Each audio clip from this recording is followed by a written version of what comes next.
parents, I'm going to tell you, I was reading an article. Scientists got a DNA test. You can test your kids, find out if your kid's going to be successful. Yeah, I'm testing all my kids. Because I don't need to be feet, no losers. I'm like, you ain't going to be nothing, you don't need to eat nothing. No, get that steak to your brother. He going to be something someday. And the Roman noodles be ready in just a second.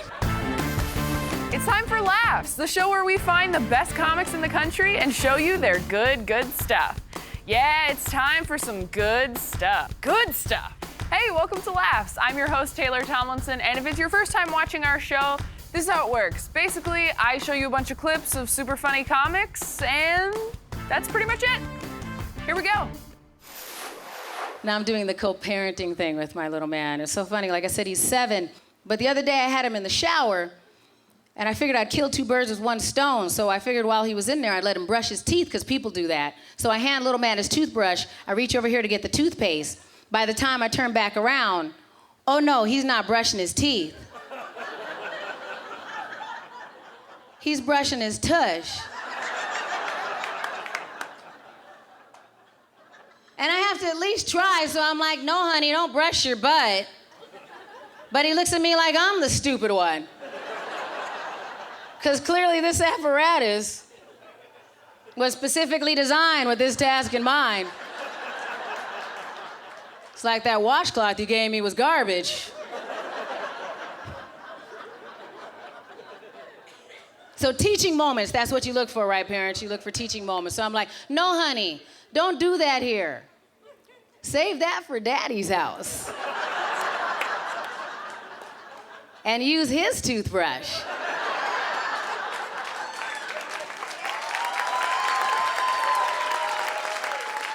That's called sharing, everyone. That's sharing.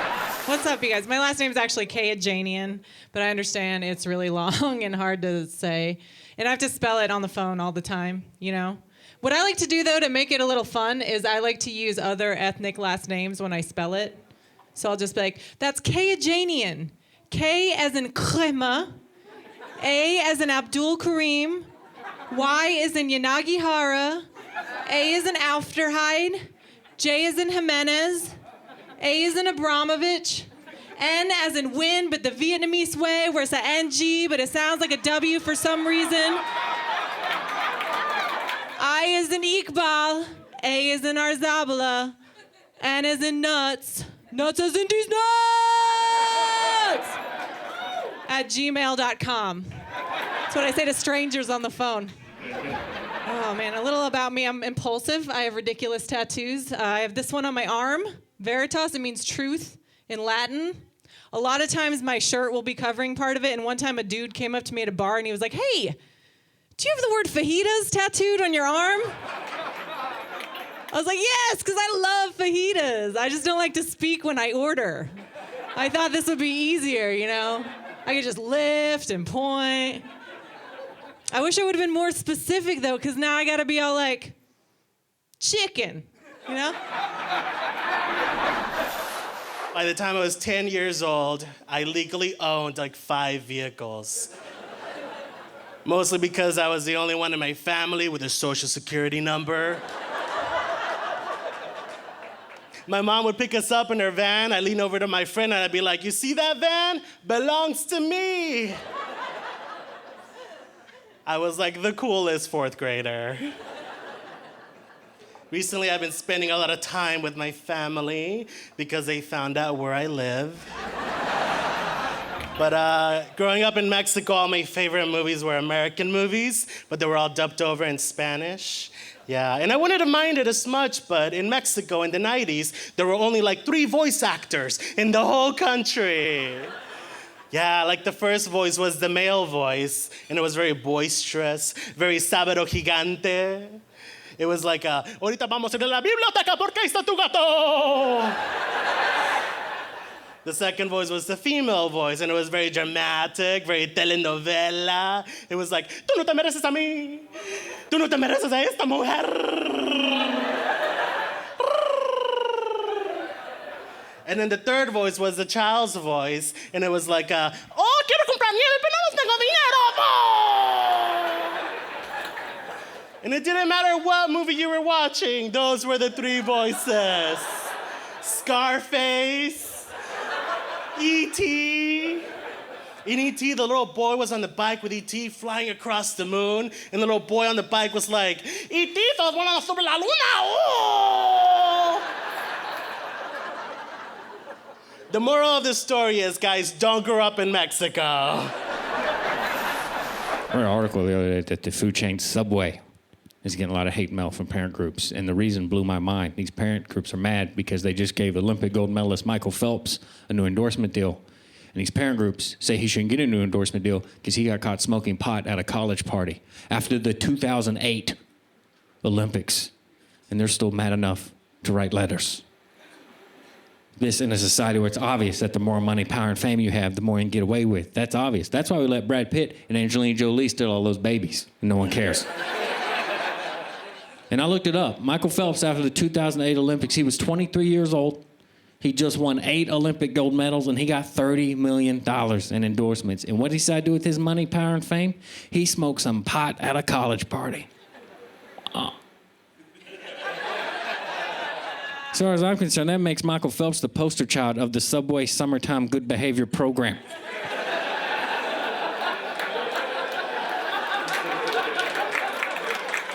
Because let me tell you something about a 23-year-old Brandon Vestal. If he would have had 8 Olympic gold medals and $30 million in the bank, I'd give those parent groups something to be ashamed about. And it would not be marijuana, I'll tell you that much. I'd know my new status, I'd step it up a notch. Like me personally, I've never had the urge to do cocaine in my life. I don't even know if I've seen cocaine in real life. But if I was 23 years old and already had 8 Olympic gold medals and $30 million in the bank, I would have a swimming pool filled with cocaine. To the top, and I'd invite my friends. I was like, hey guys, if you get bored, feel free to take off your shoes and socks and dip your feet into my cocaine.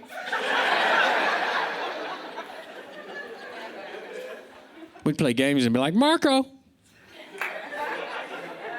cocaine. My friend's like, man, Brandon, you sure know how to party. I'm like, guys, we're not even close to done yet. Grab a fistful of cocaine out of the pool, follow me downstairs in the basement. We're gonna pistol whip some endangered monkeys. After you hit them with those pistols, throw that cocaine in their face. You unathletic poor people don't know this, but wounded monkeys love cocaine.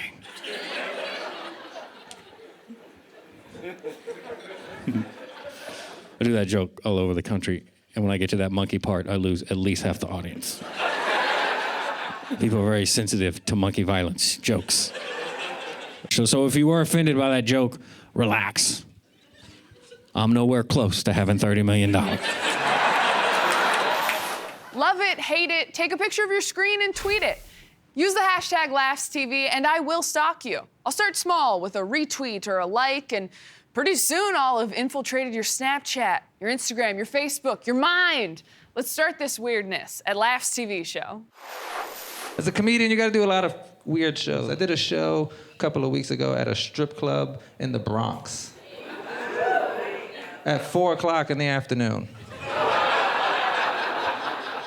I did all of these same jokes, okay? And I was in the bathroom after my set. I was washing the shame off of my face. And while I was in the bathroom of this strip club, I swear to God, there was a baby changing station in there.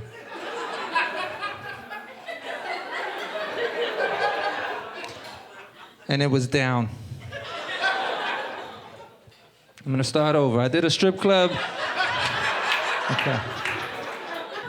I went to click the baby changing station back up into place, and when I clicked it back into place, I could not help but notice that there were instructions in Braille on this baby changing station. And it got me to thinking, like, yo, seriously.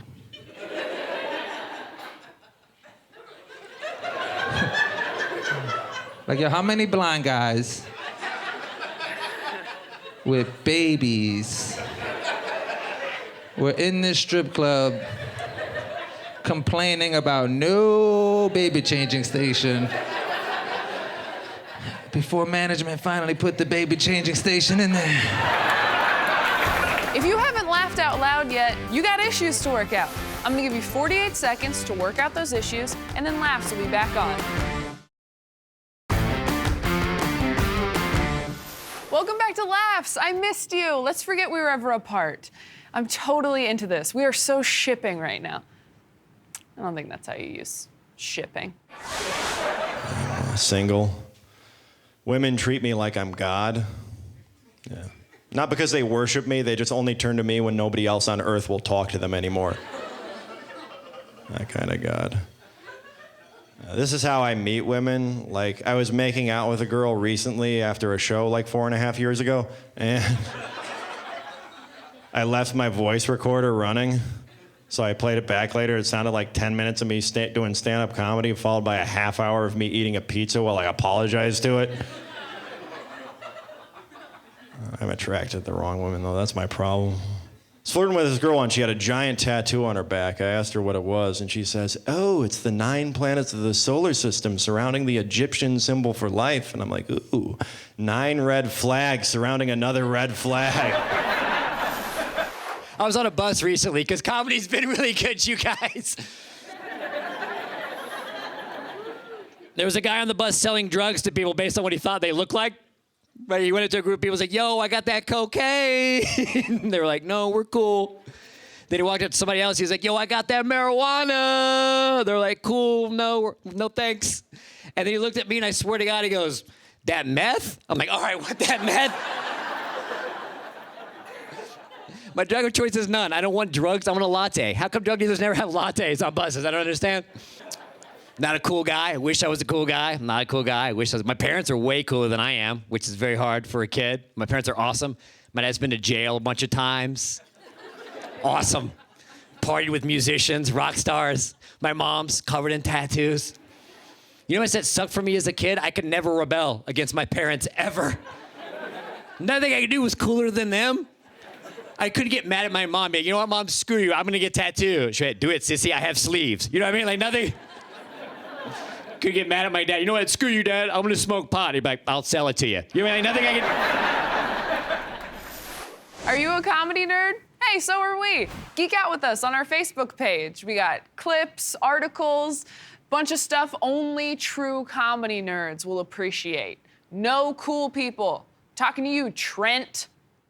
Traffic is the worst, okay? We can all agree. It's the universal, like, no matter what you believe, how you feel, how you live your life, traffic is the worst, right? It's horrible. Are you guys anything like me? Are you ever sitting in a traffic jam and you just think, go! How hard is it to merge? Just slow down, let the other person in, be considerate. What happened to the golden rule, you know? The government has pitted us against each other. We're divided on simple issues where if we would just realize that we're all being affected equally, we could come together and make some change. Not unrealistic, revolutionary change, like electing politicians who aren't corrupted by the corporations, and then we could properly fund education and science and rebuild our infrastructure, which would mean bigger roads. Then it wouldn't be so hard to merge.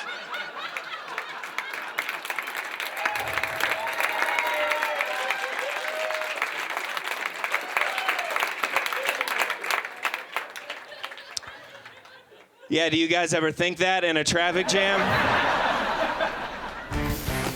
America, go take a potty break. I got your back. When you're done, I got more funny people for you.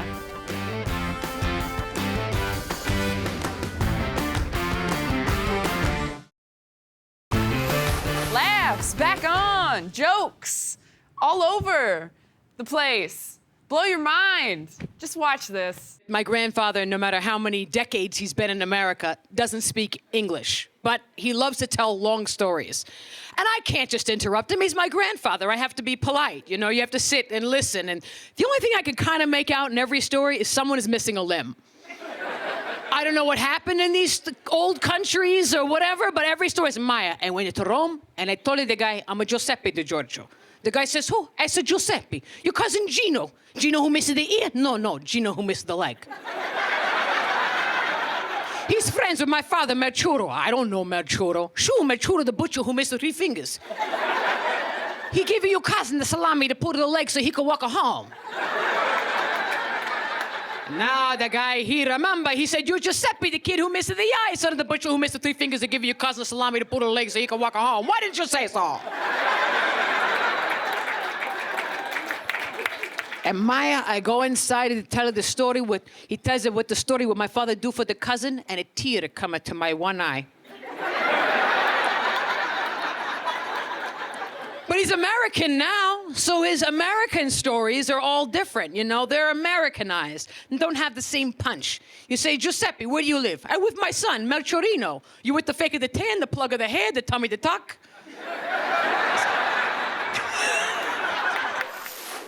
I'm on a cleanse right now, yeah. Trying to get rid of all the vegans in my life. It's a good joke. Los Angeles has a very bad reputation from the Midwest, and it's not earned, it's just a place. On the block that I live on in Culver City, there are two crazy people who live on my block. The first is this dude, seems like a nice guy, he just screams at the trees. God bless him, not here to judge. The second is this older lady. Now, let me just say something about older people. My grandparents are all still alive. I love them. It's not age's fault if you're a curmudgeon. That's my statement right there. I didn't know about this woman. I went out to my car and I saw these letters under my windshield wiper. And they're homemade, and it said, you can't park your car here. They're clearly made. And I was getting so mad. You know when something happens and you are just spinning in your own head? You're like, man, I was digging my own fingernails. Let's put these letters on my... Just so angry about these letters. I didn't even know who it was. Then I walk out and I see that it's this old woman. And I was raised right. So I let the hands go. I get into yes ma'am, no ma'am mode. I was like, excuse me. And the first thing she says to me, is this your piece of car? Immediately fists again. Oh, I'm gonna have to headbutt this old trollop. It's on. Woo! She's like, you can't, this is my house, you can't. I was like, nah, just no more letters. I drive away. The next day, there's another letter under I'm just furious. I get out of my car, I slam the door shut. I go to pull this letter out. It wasn't a letter at all. It was a giant leaf. It's almost like it was a letter from the tree. Hey, Nick, how about you calm down? First things first, tell that hussy I've been living on this block for 200 years. And to shut her blinds when she's changing, because she's making my leaves turn yellow. Furthermore, sometimes your car leaks oil. How about you park that down the street? To which I respond, you shut your damn mouth, tree! There are two crazy people who live on my block. Okay, I think you've seen too much. We're gonna take a quick break, figure out how much more comedy you can handle. Laughs will be right back. You know how you always want to have the last laugh? Well, here it is. From me to you, my favorite clip of the show, it's the last laugh. And my favorite is the panhandlers on trains. Like, listen, it's a tough time. And I'm not saying that some people have misfortune, but some of these stories seem like they're not necessarily true. What I'm just saying is sometimes there's a lot of bad luck packed into a very short amount of time.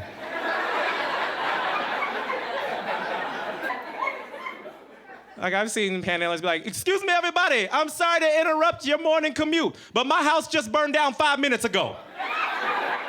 I live in a very poor part of town, so I have burglar bars on my windows, which trapped my family inside of a 5-alarm blaze. My family is dead. I have a very smart golden retriever puppy, though, named Sparky. He's very smart and inquisitive. He was able to jiggle the handle on the back door and escape. My backyard is the Brooklyn-Queens Expressway. Sparky was hit by a Cadillac. Sparky's dead.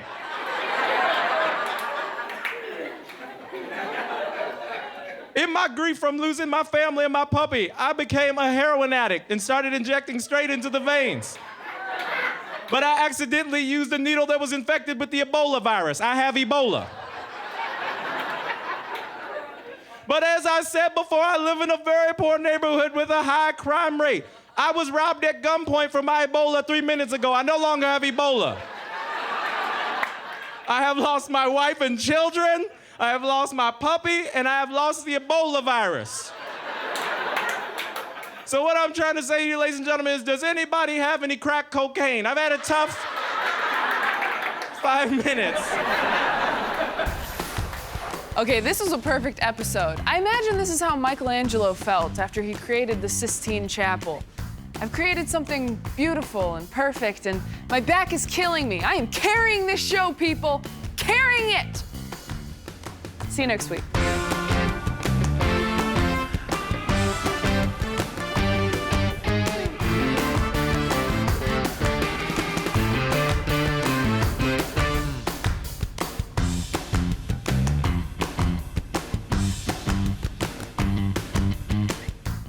Hey, there's way more funny where that came from.